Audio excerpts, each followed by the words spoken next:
Assalamualaikum warahmatullahi wabarakatuh.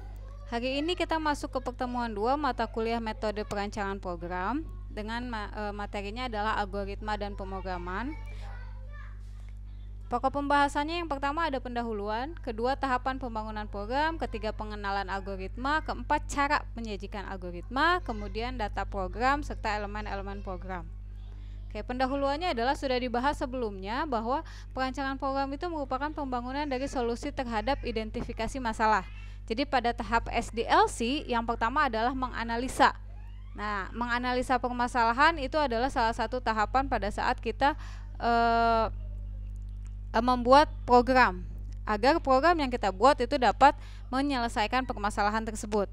Sebuah program juga harus dirancang secara sistematis dan benar sebelum memulai coding. Jadi dirancang dulu, setelah ketemu permasalahannya apa, bagaimana cara penyelesaiannya, baru kita membuat listing programnya. Oke, di sini program komputer adalah perwujudan atau implementasi dari algoritma yang ditulis dalam bahasa pemrograman. Jadi kalau algoritma itu langkah-langkah dulu, langkah-langkahnya ini apa aja yang harus dilakukan. Kemudian setelah langkah-langkahnya terpenuhi, kemudian ditranslasi ke bahasa pemrograman.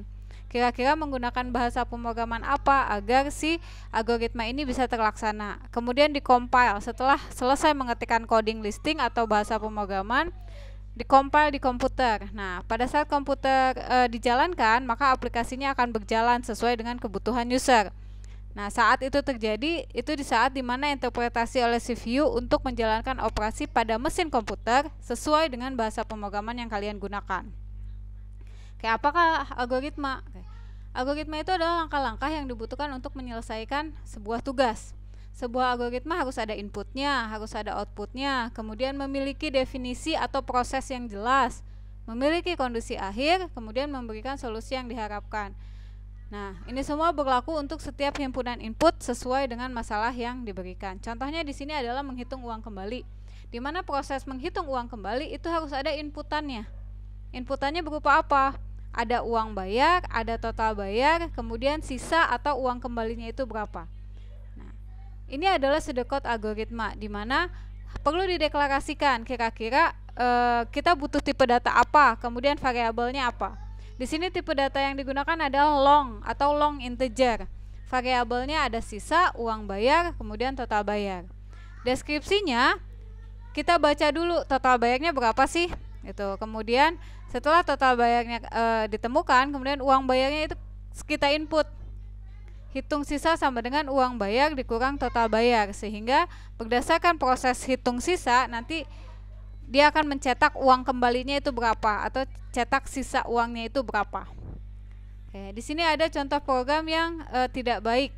Kenapa tidak baik atau tidak benar? Oke, di sini mencetak sebanyak i. Jadi ada sebuah variabel i di mana tipe datanya adalah integer. Dideskripsikan bahwa i itu sama dengan 0. Berarti nilai awal dari i itu adalah 0. Dan dia seharusnya berulang kurang dari sama dengan 5. Berarti batas perulangannya dari 0 sampai dengan 5. Nah, ketika dia sudah mencapai angka 5, maka dia akan mencetak bina sarana informatika sebanyak 5 kali seharusnya atau 6 kali maksimal karena dimulai dari 0. Nah, sedangkan di sini tidak dijelaskan bagaimana angka 0 bisa mencapai angka 5. Seharusnya ada proses di mana nilai i itu ditambah 1 agar nilai i mencapai angka 5. Sedangkan di sini tidak, hanya ada i sama dengan 0 dan i kurang dari sama dengan 5. Kalau perulangan seperti ini, maka yang terjadi adalah mencetak bina sarana informatika sebanyak-banyaknya. Seperti itu. Jadi dia tidak akan berhenti di baris kelima atau baris ke-6, tapi dia akan terus mengulang karena tidak ada caranya bagaimana nilai i ini dari 0 mencapai angka 5. Seperti itu. Ini adalah algoritma yang tidak baik. Kemudian cara menyajikan algoritma ada secara pseudocode, ada secara flowchart. Kalau pseudocode itu salah satu cara untuk menuliskan algoritma. Maksudnya, jadi pseudocode itu langkah-langkah bagaimana kita menuliskan algoritma supaya dimengerti oleh manusia atau oleh orang-orang sekitar kita. Jadi nanti apa sih yang akan dilakukan oleh si programnya? Nah, di sini karakter pseudocode ini yang pertama statement atau perintah bisa ditulis dalam bahasa Inggris atau bahasa Indonesia agar mudah dipahami. oleh kita manusia. Kemudian setiap perintahnya ditulis dalam baris terpisah. Keywordnya digunakan untuk menjelaskan kontrol structure tertentu. Kemudian setiap set atau bagian instruksinya memiliki awal dan akhir. Jadi harus ada awalnya apa yang harus dilakukan, kemudian berakhir di mana. Kemudian pengelompokan statement bisa membentuk satu modul yang mempunyai nama. Oke, algoritma terdiri dari 3 bagian, yaitu judul, headernya apa, kemudian deklarasinya itu bagaimana, deklarasinya itu nanti tipe datanya apa, kemudian variabelnya apa, dan sebagainya. Kemudian deskripsi di sini proses mulai dari input, proses, dan outputnya itu seperti apa. Pada setiap bagian tersebut, apabila akan dituliskan komentar mengenai setiap bagian tersebut, dituliskan di antara kurung kurawal. Tuh, jadi untuk komentar dituliskan dalam kurung kurawal. Oke, contoh sedekot di sini, program luas lingkaran menghitung luas lingkaran. Judulnya menghitung luas sebuah lingkaran apabila jari-jari lingkaran tersebut diberikan. Jadi sudah jelas kita harus menginput jari-jari lingkarannya itu berapa.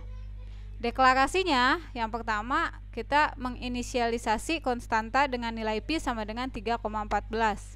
Kemudian inisialisasi variabel R dan luas lingkaran. Deskripsinya adalah membaca data R, karena data R itu nanti kita input. Kemudian cara menghitung luas lingkarannya dengan nilai pi dikali R dikali R. R itu adalah jari-jari. Kemudian setelah ditemukan hasilnya maka dia akan mencetak luas lingkarannya berapa. Kemudian dengan flowchart. Flowchart adalah suatu alat yang menunjukkan langkah-langkah yang harus dilaksanakan dalam menyelesaikan suatu permasalahan. Oke, di sini simbolnya yang pertama itu adalah simbol mulai atau start dan end. Kemudian simbol yang kedua itu adalah simbol inisialisasi. Kemudian simbol yang jajaran genjang itu adalah input output. Simbol yang persegi panjang itu adalah proses. Nah, kemudian bawahnya itu juga input output, kemudian selesai. Jadi yang pertama mulai. Setelah mulai diinisialisasi tadi variabelnya apa saja, konstantanya apa saja, kemudian dia menginput nilai R, membaca nilai R, kemudian memproses luas lingkaran dengan rumus pi dikali R dikali R, kemudian mencetak luas lingkaran, setelah itu selesai. Oke, kemudian simbol-simbol flowchart ini yang pertama tadi paling atas itu adalah terminal yang mulai dan berakhir. Jadi start dan end atau mulai dan akhir itu nama simbolnya adalah terminal. Kemudian ada yang belah ketupat namanya decision, di mana kalau kita dihadapkan pada sebuah pilihan atau perulangan itu kita menggunakan decision. Kemudian preparation atau persiapan tadi untuk memasukkan inisialisasi atau variabelnya apa saja. Kemudian ada juga yang disebut dengan flow line. Setelah itu ada simbol input output. Kemudian ada juga simbol subroutine menggunakan penggambaran proses pemanggilan subprogram. Ada konektor, ada off page konektor. Jadi kalau konektor yang bulat itu digunakan dalam satu halaman. Sedangkan kalau off page connector itu digunakan untuk pindah halaman. Seperti itu. Oke, kemudian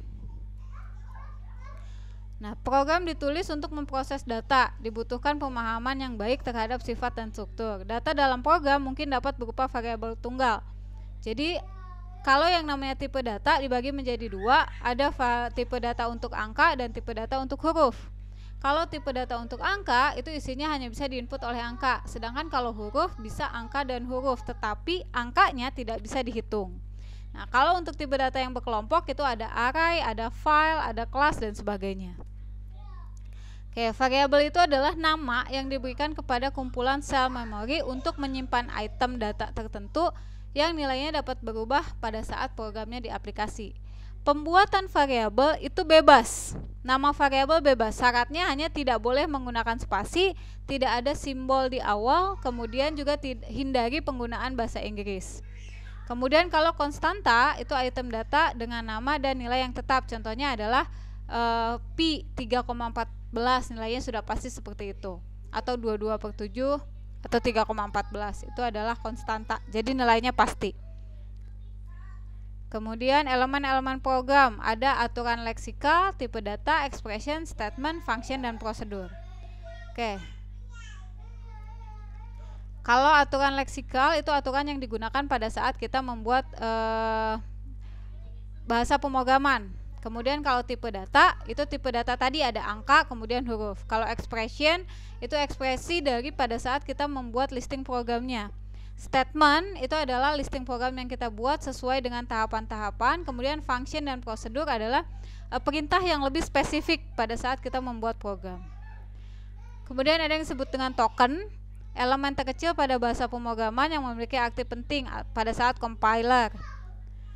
Contohnya ada identifier, keyword, operator, dan sebagainya. Kemudian ada komentar. Kalau komentar ini tidak dibaca sebagai listing, jadi dia akan melewati tergantung dari bahasa pemrograman yang digunakan. Kalau misalnya pada bahasa pemrograman PHP itu kita bisa menggunakan garis miring 2 kali.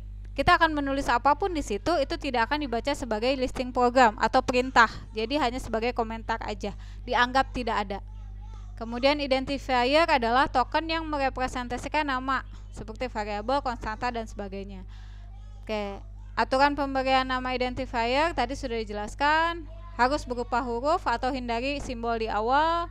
Kemudian tidak boleh menggunakan karakter simbol @ pagar dan sebagainya, tidak boleh menggunakan bahasa Inggris atau perintah dari si bahasa pemrogramannya. Huruf besar atau kecil dianggap berbeda tergantung dari bahasa pemrograman yang digunakan, tidak boleh pakai spasi. Kemudian nama identifier sebaiknya disesuaikan dengan kebutuhan. Oke, di sini ada contohnya, bisa kalian lihat. Kemudian di sini ada keyword, kata-kata yang telah ada atau diidentifikasi oleh bahasa pemrograman. Kata-kata tersebut telah memiliki definisi yang sudah tetap dan tidak dapat diubah. Oke, kemudian ada yang disebut operator.